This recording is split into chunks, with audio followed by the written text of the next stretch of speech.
My name is Elena Martinez, and I'm 28 years old. Last Thursday, I sat in my lawyer's office holding documents that would change everything my family thought they knew about money, power, and who really held the cards. My parents had just sent me a brutal text message uninviting me from Thanksgiving because I refused to enable my sister's destructive behavior anymore. What they didn't know was that for the past 3 years, I had been the sole trustee of my sister's $15 million inheritance from our late grandmother. The irony was delicious. They were kicking out the one person who controlled the very fortune they were all desperately trying to access. Before I tell you exactly how this family betrayal unfolded and the sweet revenge that followed, I'm curious, where are you watching from today? If you've ever dealt with toxic family dynamics or felt like the black sheep, hit that like button, because this story is going to resonate with you. And definitely subscribe, because family drama stories like this don't come around often, and trust me, you won't want to miss what happens when entitled people discover they've been playing chess with someone who's been 10 moves ahead the entire time. Growing up, I was always the responsible one, while my sister Sophia was the golden child. Our parents, Robert and Diana Martinez, owned a successful chain of Mexican restaurants across Texas, but they lived paycheck to paycheck despite their business success because they constantly bailed Sophia out of financial disasters. She was 31 and had never held a job longer than 6 months, bouncing between failed startups, expensive shopping sprees, and what she called finding herself through costly spiritual retreats in Bali and Costa Rica. The family dynamic shifted dramatically when our grandmother, Abuela Carmen, passed away 3 years ago. She had been a shrewd businesswoman who built a small empire through real estate investments, and everyone expected her to leave everything to my parents or split it equally between Sophia and me. Instead, her will contained a shocking provision that nobody saw coming. The entire $15 million estate would go to Sophia, but only under the condition that I serve as the sole trustee until she turned 35 or demonstrated fiscal responsibility and emotional maturity. Abuela had been watching our family dynamics for decades, and she knew exactly what she was doing. In her letter to me, which the lawyer read privately, she explained that Sophia needed protection from herself and from the family members who enabled her destructive patterns. She trusted me to make the hard decisions that love sometimes requires. The letter also revealed something that made my blood run cold. Abuela knew about my parents' mounting debts and their expectation that Sophia's inheritance would solve their financial problems. The trust was structured so that Sophia would receive a modest monthly allowance of $3,000, enough to live comfortably but not enough to fund her extravagant lifestyle. Any major expenses had to be approved by me, and I had complete discretion over what constituted necessary versus frivolous spending. If Sophia met certain criteria by her 35th birthday, maintaining steady employment, completing financial literacy courses, and staying out of debt, she would gain full control of the inheritance. Initially, my family was shocked but assumed this was just a temporary inconvenience. My parents immediately began pressuring me to approve larger allowances and expensive purchases for Sophia. When I refused, citing the specific terms of the trust and my fiduciary duty, they became increasingly hostile. They accused me of being jealous, controlling, and power-hungry. The irony was that I was the only one actually looking out for Sophia's long-term interests while they were treating her inheritance like their personal ATM. The real drama began 6 months ago when Sophia announced she was engaged to Marcus, a man she had met at a yoga retreat in Tulum. Marcus was charming, handsome, and had no visible means of income despite driving a BMW and wearing designer clothes. I hired a private investigator and discovered he had a history of targeting wealthy women, accumulating debt in their names and disappearing when the money ran out. When I presented this evidence to my family, they accused me of being paranoid and trying to sabotage Sophia's happiness. Despite my warnings, Sophia moved forward with wedding planning, expecting me to release funds for a $200,000 ceremony. When I refused, explaining that luxury weddings didn't qualify as necessary expenses under the trust terms, my family exploded. They accused me of being vindictive and jealous that I wasn't the one getting married.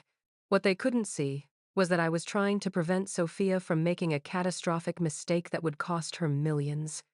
The situation escalated when Marcus began pressuring Sophia to ask me for a loan against her future inheritance to invest in his revolutionary cryptocurrency venture. I had seen this playbook before. He was planning to drain her trust fund and disappear.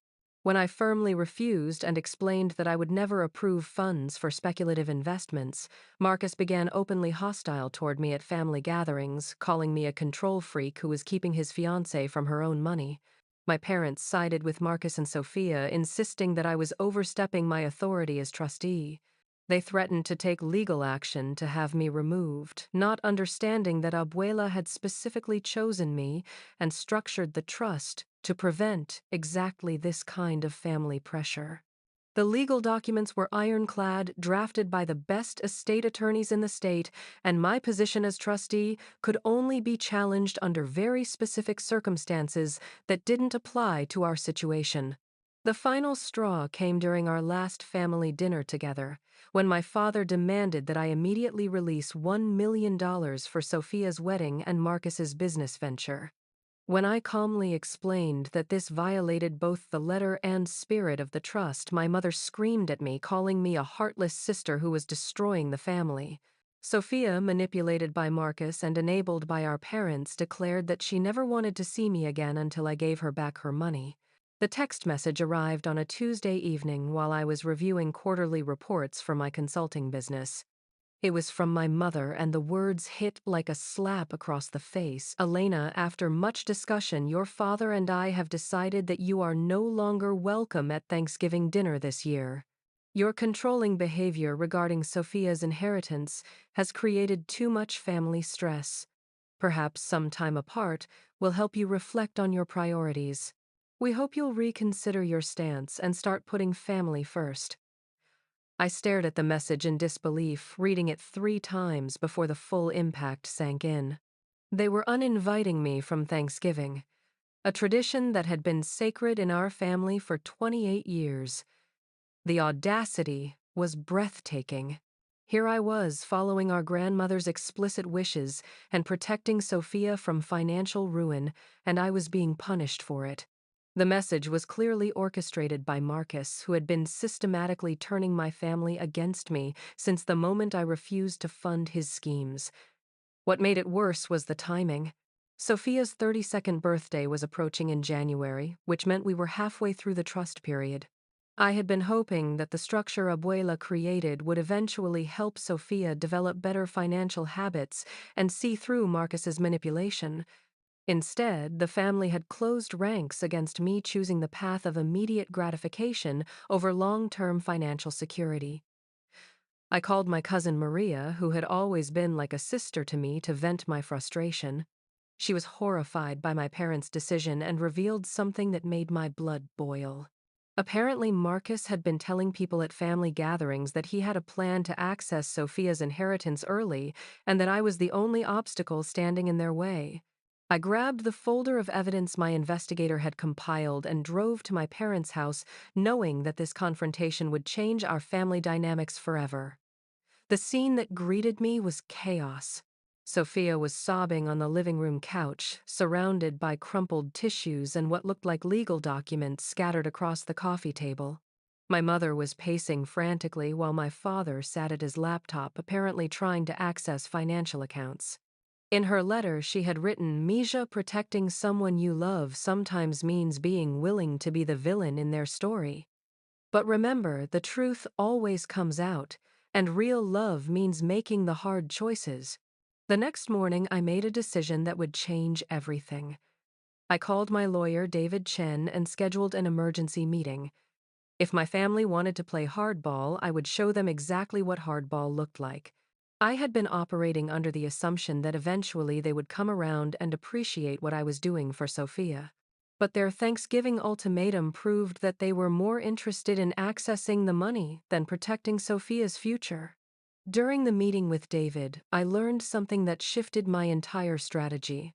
The trust documents contained a clause I had overlooked. If the beneficiary attempted to circumvent the trustee through legal challenges or family coercion, I had the authority to suspend all distributions until she demonstrated renewed commitment to the trust's educational purposes. Essentially, Abuela had given me a nuclear option to use if the family tried to pressure me into violating my fiduciary duties. David also revealed that Marcus had already approached 2 different law firms trying to find a way to challenge my authority as trustee.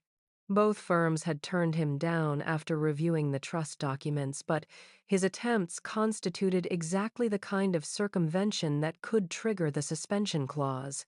I had legal grounds to completely cut off Sophia's monthly allowance until she distanced herself from Marcus and demonstrated genuine commitment to the trust's requirements.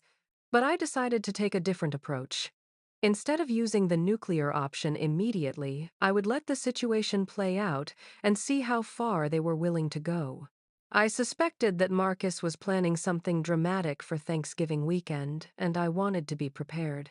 I instructed David to prepare all the necessary documentation to suspend the trust distributions but to hold off on filing anything until I gave him the signal. I also made another decision that would prove crucial later. I hired a forensic accountant to audit Sophia's spending over the past 3 years and investigate Marcus's financial background more thoroughly. What we discovered was shocking. Marcus had been systematically manipulating Sophia into giving him access to her monthly allowance, and he had accumulated over $60,000 in debt using her credit cards and personal information. He wasn't just a gold digger. He was actively committing financial fraud. The evidence was damning. Credit card applications filled out in Sophia's name but signed by Marcus, expensive purchases that clearly benefited him rather than her, and a pattern of financial manipulation that went back to the week after they met. He had targeted her specifically because he knew about the inheritance, and he had been planning this long con from the beginning. Armed with this information, I made my final decision about Thanksgiving. I wouldn't fight the uninvitation or beg to be included. Instead, I would use this time to gather more evidence and prepare for the confrontation that was inevitably coming. Marcus was planning something big, and I wanted to be ready when he made his move. Thanksgiving morning arrived gray and cold, matching my mood perfectly. I had planned to spend the day volunteering at a local shelter, turning my family's rejection into something positive, but fate had other plans. Around 10 a.m., my phone rang with a call from my cousin Maria, and her voice was shaking with panic. "Elena, you need to get over here right now. Something terrible has happened, and the whole family is freaking out. Marcus is gone, Sophia is hysterical, and your parents are demanding to know how to access the trust immediately because apparently there's some kind of financial emergency." My heart sank, but I wasn't surprised. I had been expecting Marcus to make his move, and Thanksgiving weekend was the perfect time to execute whatever scheme he had been planning. I grabbed the folder of evidence my investigator had compiled and drove to my parents' house, knowing that this confrontation would change our family dynamics forever. The scene that greeted me was chaos. Sophia was sobbing on the living room couch, surrounded by crumpled tissues and what looked like legal documents scattered across the coffee table. My mother was pacing frantically while my father sat at his laptop, apparently trying to access financial accounts. The moment they saw me, their grief transformed into anger. "Where the hell have you been?" my father demanded. "We've been calling you all morning." "Sophia needs access to her inheritance immediately, and you need to fix this situation right now."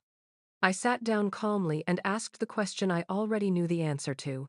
"Where's Marcus?" Sophia's sobs intensified. Through her tears, she managed to explain that Marcus had disappeared sometime during the night, taking her laptop, all her financial documents, and her grandmother's jewelry that she kept in their shared apartment.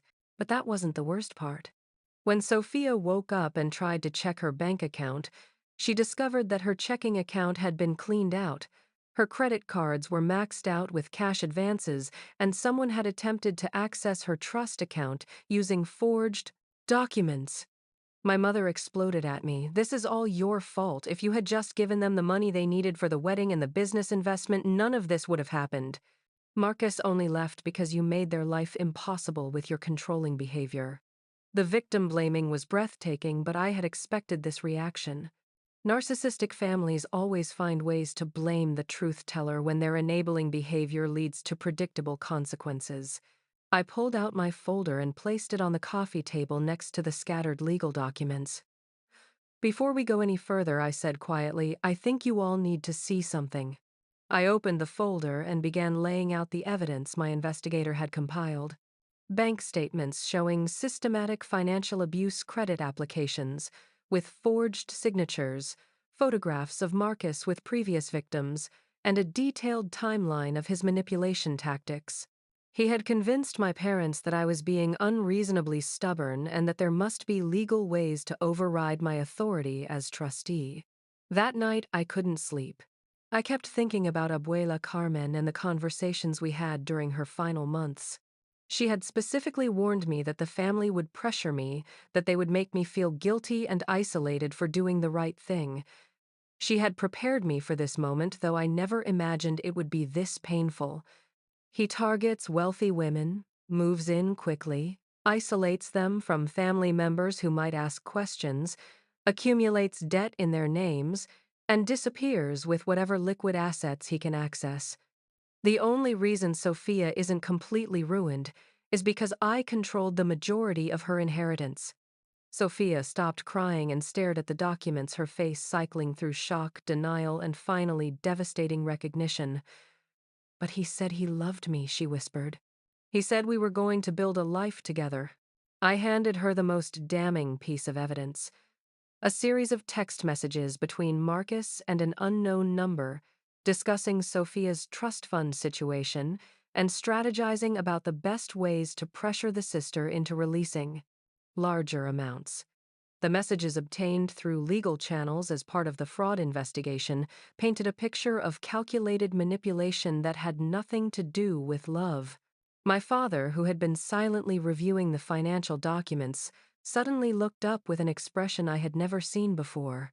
Elena, he said slowly, how long have you known about this? I've suspected since the beginning, I admitted. That's why I hired the investigator, and why I refused to approve the wedding expenses and business investment. But I couldn't prove it until last week, and I knew none of you would believe me without overwhelming evidence. The room erupted as the implications sank in. My mother started crying, apologizing for the things she had said and done.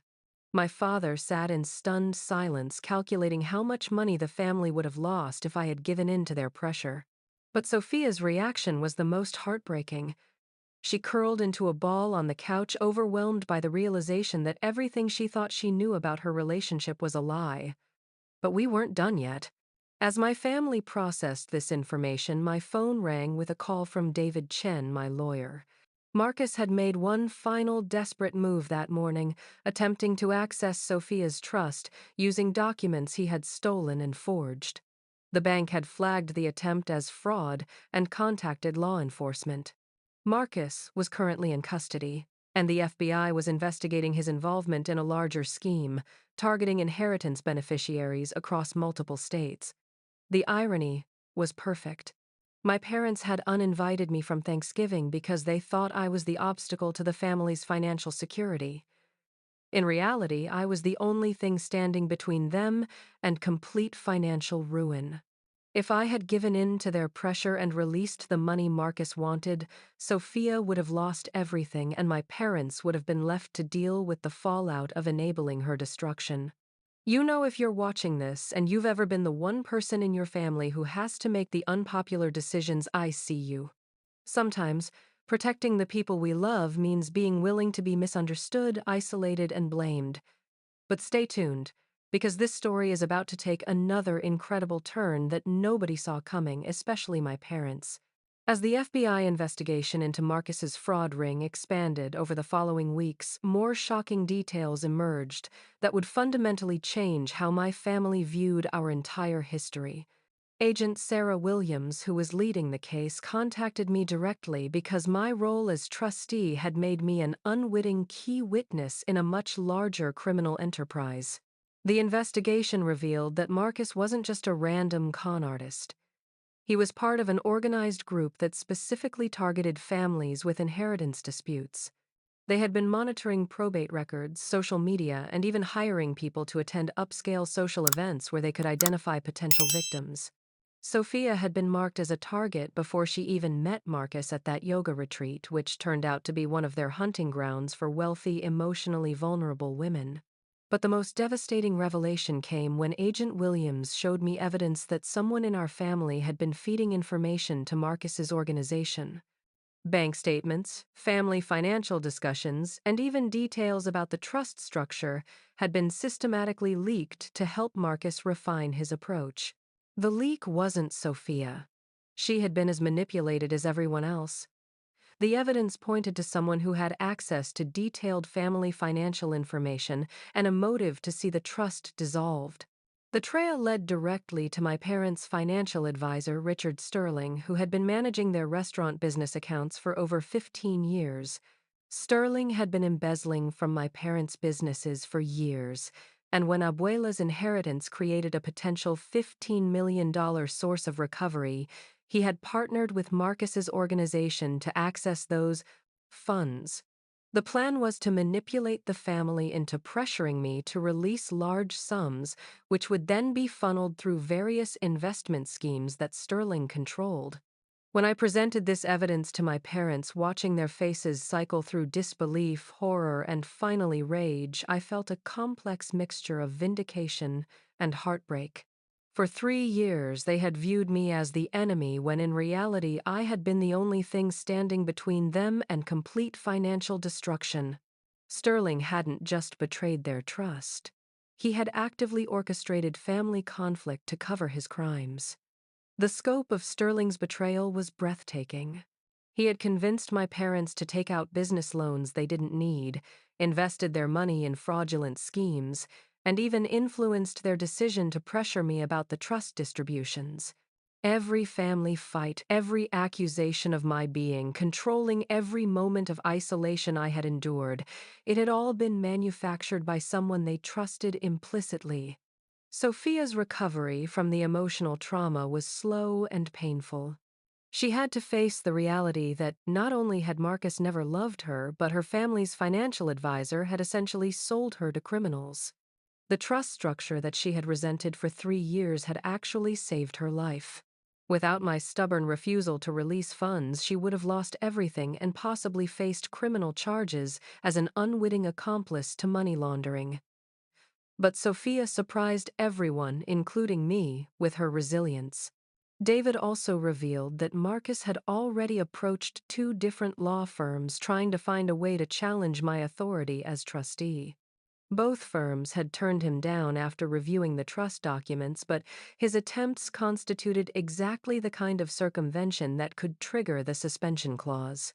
I had legal grounds to completely cut off Sophia's monthly allowance until she distanced herself from Marcus and demonstrated genuine commitment to the trust's requirements. My parents, devastated by Sterling's betrayal and ashamed of how they had treated me initially, tried to overcompensate with excessive apologies and attempts to make things right. But I wasn't interested in grand gestures. I wanted genuine change in how our family communicated and made decisions. We started having regular family meetings where financial decisions were discussed openly and honestly. My parents began sharing the real state of their business finances, which turned out to be much worse than anyone had realized thanks to Sterling's embezzlement. The restaurants were hemorrhaging money, and without the inheritance they had been counting on to bail them out, bankruptcy was a real possibility. This is where the trust structure proved its wisdom once again. Abuela had included provisions for emergency family support, but only under specific circumstances that required transparency and accountability. I was authorized to provide loans to family members for legitimate business purposes, medical emergencies, or education expenses, but all transactions had to be documented and approved by an independent financial advisor. I offered to help my parents restructure their business debt and develop a sustainable financial plan, but only if they agreed to complete financial management courses and submit to regular financial audits. The roles had completely reversed. Instead of them pressuring me to be irresponsible with Sophia's inheritance, I was now requiring them to demonstrate fiscal responsibility to access family support. The legal proceedings against Marcus and Sterling moved forward throughout the winter, and their trials became a media sensation due to the sophisticated nature of their inheritance fraud scheme. Multiple families came forward with similar stories of manipulation and financial abuse, and it became clear that we had been part of something much larger than a simple con game. During Marcus's trial, more details emerged about his manipulation tactics that made my skin crawl. He had been recording private conversations with Sophia, documenting family financial information, and even planning to use compromising photos and videos to blackmail her once he had accessed the inheritance. The man my family had welcomed into their home and defended against my unreasonable suspicions had been planning to destroy Sophia's life in ways that went far beyond financial theft. The evidence also revealed that Sterling had been planning to manipulate my parents into filing a legal challenge against my trustee authority using fabricated evidence of financial mismanagement. If that challenge had succeeded, it would have given him access to the inheritance funds through a puppet trustee he controlled. My family's loyalty to Sterling, combined with their frustration with my financial restrictions, had nearly handed $15 million directly to criminals. As spring approached and the criminal trials concluded, our family had to confront the long-term consequences of the betrayal we had endured. Sterling was sentenced to 12 years in federal prison and ordered to pay restitution that would take decades to fulfill. Marcus received 8 years and was facing additional charges in 3 other states for similar schemes. But the financial damage to my parents' business was severe. Years of embezzlement, combined with the economic impact of the investigation and media attention, had left their restaurant chain on the verge of collapse. They were facing the possibility of losing everything they had built over 30 years, and for the first time in their lives, they had to consider the humbling prospect of asking their daughters for help. The conversation that would reshape our family's power dynamics forever took place on a rainy Tuesday evening in March, 6 months after the Thanksgiving disaster. My parents had requested a formal meeting to discuss their financial situation, and the tone was markedly different from any family discussion we had ever had before. Instead of demanding or manipulating, they were genuinely asking, for help. My father, who had always been the dominant voice in family financial decisions, sat across from me with documents spread out on the dining room table, his pride clearly struggling with necessity. "Elena," he began, his voice heavy with emotion, "we need to discuss the possibility of a loan from the trust to save the restaurants. Sterling's embezzlement has put us in a position where bankruptcy might be our only option without immediate capital injection." The irony was not lost on anyone in the room.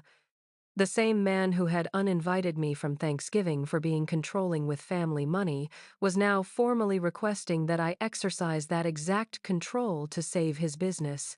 But more than irony, I felt the weight of genuine responsibility. These were still my parents, and their business collapse would affect not just them, but dozens of employees who had worked for them for years. Sophia, who had insisted on being part of this conversation, surprised everyone by speaking up first. "Dad, before Elena considers any loan, I think we need to acknowledge what happened here. For 3 years, you and Mom treated her like she was the problem when she was actually protecting all of us from disaster. Sterling manipulated our family relationships to commit crimes, and we helped him do it by pressuring Elena to ignore her fiduciary duties." My mother started crying again, something that had become unfortunately common as the full scope of the betrayal sank in. "We were so wrong," she whispered. "I said terrible things to you, Elena. I accused you of being jealous and controlling when you were the only one thinking clearly. I don't know how to live with that. But I wasn't interested in extended guilt sessions or emotional manipulation, even when it was genuine remorse. What I wanted was systemic change in how our family operated, and this crisis provided the perfect opportunity to establish new patterns. The past is the past," I said firmly. "What matters now is how we move forward. If I'm going to risk trust funds to save the business, I need to know that this family is committed to operating differently." I had spent weeks working with David Chen to develop a comprehensive plan that would address multiple family issues simultaneously. The trust could provide emergency business funding, but only under conditions that would ensure transparency, accountability, and genuine change in family dynamics. It wasn't about punishment or control, it was about creating structures that would prevent future manipulation and financial abuse. Here's what I'm proposing, I continued, pulling out a detailed document. The trust can provide up to $2 million in emergency funding to restructure the business debt and implement new financial controls. But in exchange, the family business becomes partially owned by the trust with me as the managing partner until the loan is repaid. Additionally, all family members involved in the business must complete financial literacy and management training, and we implement quarterly financial reviews with complete transparency. My father's face went through several emotions as he processed this proposal. He was clearly struggling with the idea of giving up control of the business he had built, but the alternative was losing it entirely to bankruptcy. What would that mean in practical terms, he asked. It means you continue running day-to-day operations, but major financial decisions go through me, I explained. No more secret advisors, no more financial decisions made without family discussion, and absolutely no more enabling of irresponsible behavior from anyone in this family. It also means that if Sophia wants to work in the business, eventually she'll have to earn her position through demonstrated competence, not family connections. Sophia nodded eagerly. I want to do that, she said. I want to learn the business properly and actually contribute something meaningful. I'm tired of being the family screw-up who everyone has to clean up after. The negotiation process took several weeks with lawyers and financial advisors helping to structure an agreement that protected everyone's interests while addressing the family's immediate crisis. The final arrangement was more complex than anyone had anticipated, but it created something unprecedented in our family: genuine partnership based on mutual respect and shared responsibility. Under the new structure, I became the managing partner of the restaurant business with authority over all major financial decisions until the trust loan was repaid. My parents retained operational control and continued running the day-to-day business, but they had to report monthly financial statements and justify any expenditures over $5,000. Sophia entered a formal training program that would teach her restaurant management, business, finance, and customer service from the ground up. The most significant change was in family communication patterns. We instituted monthly family business meetings where everyone had equal voice in strategic discussions, and quarterly reviews with our new financial advisor, someone I had personally vetted to ensure they had no conflicts of interest. No more financial secrets, no more manipulation, and no more family members being kept in the dark about decisions that affected everyone. The transformation was remarkable. Within 6 months, the restaurants had not only stabilized but were actually more profitable than they had been in years. Removing Sterling's embezzlement was part of it, but the bigger factor was implementing proper financial controls and strategic planning. My parents discovered that their business instincts were actually quite good when they weren't being manipulated by a criminal advisor. Sophia's development was even more impressive. Working her way up from hostess to assistant manager, she displayed a work ethic and business acumen that none of us had seen before. The entitled princess, who had never held a job for more than 6 months, was becoming a competent businesswoman who understood profit margins, customer service, and employee management.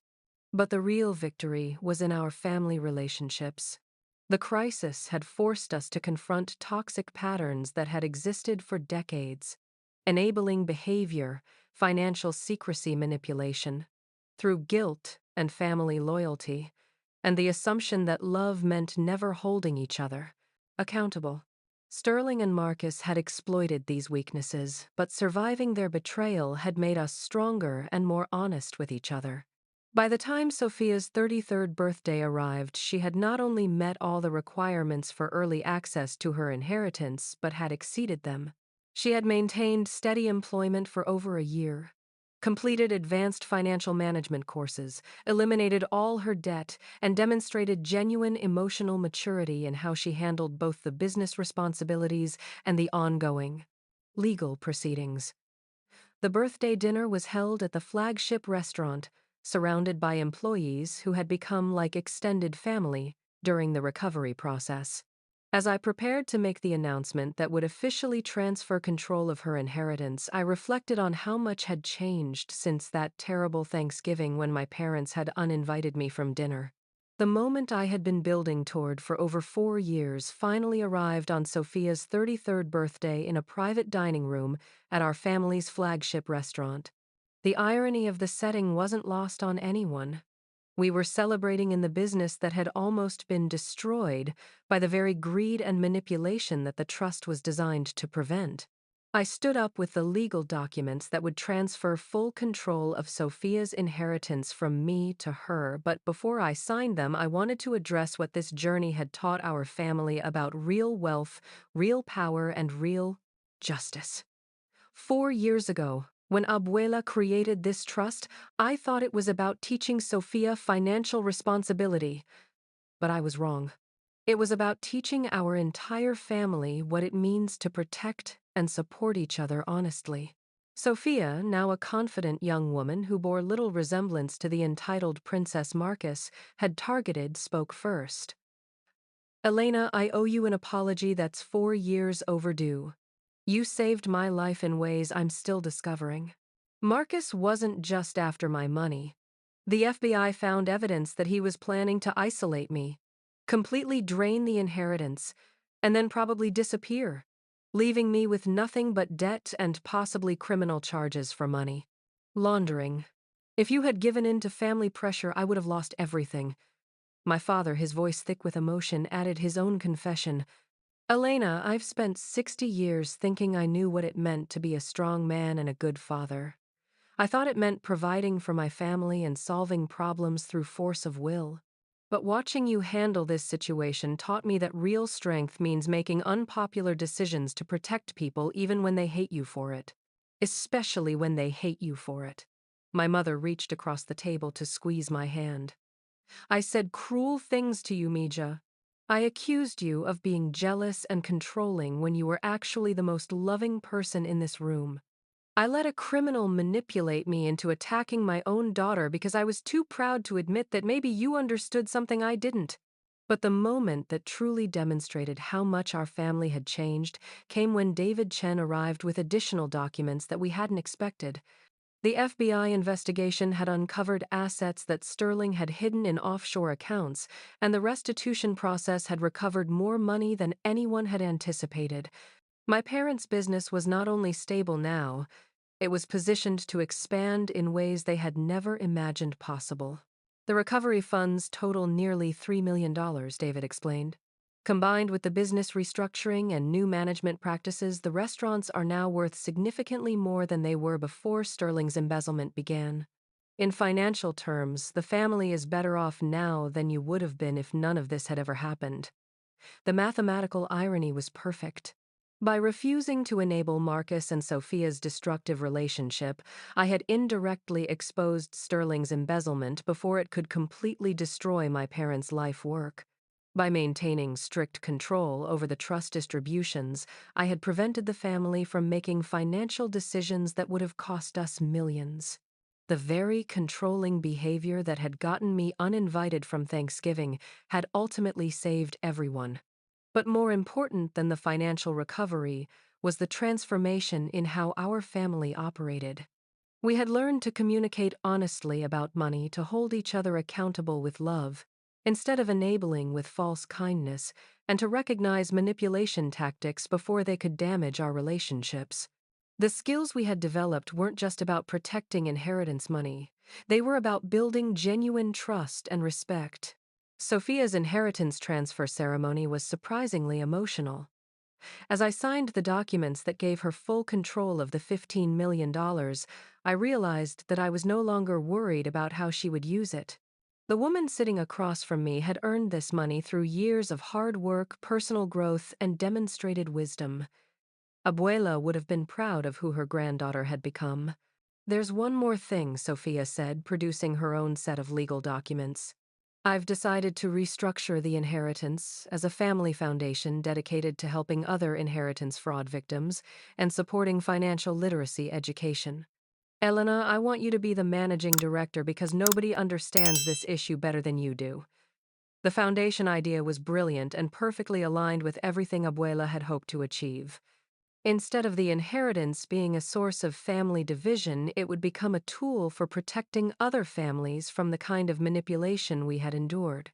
The work would honor Sterling and Marcus's victims while preventing future crimes. As our birthday celebration continued into the evening, I reflected on the strange journey that had brought us to this point. 4 years ago, I had accepted the role of trustee, reluctantly viewing it as a temporary burden that I hoped to pass off as soon as possible. Tonight, I realized that it had been the most important responsibility of my life, not because of the money I had protected, but because of the relationships I had helped rebuild. The final twist in our story came 3 months later, when Marcus was sentenced to additional time for attempting to orchestrate a harassment campaign against me from prison. He had been trying to recruit other inmates to intimidate me into dropping the civil lawsuit that would recover damages for Sophia. The attempt backfired spectacularly, adding years to his sentence and providing final confirmation of exactly the kind of person he really was. Sterling's sentencing hearing was even more satisfying. As victims from multiple families testified about the impact of his financial manipulation, the judge delivered a scathing rebuke that perfectly captured the violation we had all experienced. Mr. Sterling, you didn't just steal money. You weaponized families against each other. You turned love into a tool of manipulation and trust into a vulnerability to be exploited. That kind of betrayal deserves the harshest punishment this court can impose. Now, as I watch Sophia successfully manage both her inheritance and her growing role in our family business, I'm amazed at how justice actually worked in our situation. The people who tried to manipulate and steal from us are in prison. The family relationships that were nearly destroyed are stronger than ever. The business that was almost lost to embezzlement is thriving. And the inheritance that was supposed to divide us has become the foundation for helping other families avoid similar betrayals. You know, family karma is a fascinating thing. Sometimes the people who seem to be winning are actually digging their own graves, and the people who seem to be losing are actually building something much more valuable than money. If you've watched this whole story and you're dealing with your own family drama, toxic relationships, or situations where doing the right thing makes you the villain, I want you to know that justice doesn't always look like what we expect, but it does come eventually. Have you ever been in a situation where protecting someone you love meant being willing to be misunderstood or even hated by your family? Have you ever had to choose between being popular and being right? Drop a comment and let me know your. I read every single one, and your experiences help other people realize they're not alone in dealing with difficult family dynamics. If this story resonated with you, please hit that like button because it helps other people find these videos when they're going through similar situations. And definitely subscribe with notifications on, because I share more real-life stories about family drama, inheritance disputes, and how ordinary people navigate extraordinary betrayals. Share this video with anyone who needs to hear that sometimes being the difficult family member actually means being the one with enough courage to tell the truth. Thank you for watching my family's journey from betrayal to justice. Life has a way of revealing people's true character when money and pressure are involved, and I've learned that the people worth keeping in your life are the ones who choose growth over comfort, truth over convenience, and genuine love over manipulation.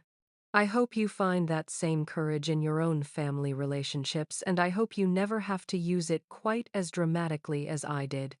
Remember, protecting the people you love sometimes means being willing to be the villain in their story until they're ready to see the truth. Stay strong, trust your instincts, and never let anyone make you feel guilty for refusing to enable destructive behavior, even when that someone is family.